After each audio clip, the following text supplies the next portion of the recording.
Welcome to today's edition of 3 Minute Halacha as we continue to discuss the melacha of Mattir, of untying, the inverse of the melacha of kosher, which was tying. As its inverse, we know that any kind of knot that was forbidden to be tied would subsequently be forbidden to be untied. However, there are three categories of knots that are permitted to be untied. The first is the kind of knot that was permitted to be made in the first place. For example, a necktie or shoelaces that you're allowed to tie with a bow, which is a temporary knot. In all of those cases, simply it's permitted to untie them on Shabbat.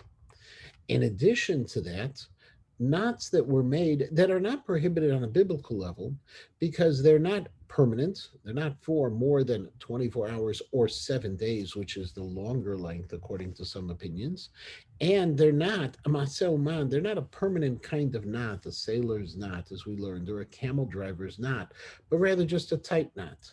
As a result, if it is only midrabanan, and there is a makom tzorach, there's a need, or for example, there's a question of a mitzvah associated with it, it would be permitted to be able to untie that kind of knot on Shabbat.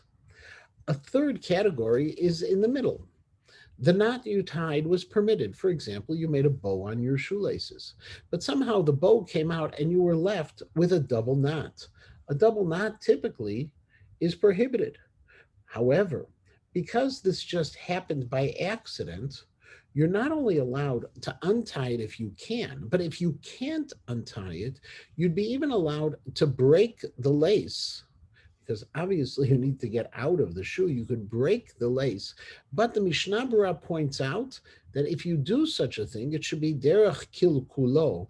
It should be in a way that it's not preserving the knot, or the lace in any way, but rather it's destroying the lace, that it can't be used again, and it should be done privately, not before people who may not know the halacha, because otherwise they may misunderstand the halacha and think that this would be permitted in all scenarios.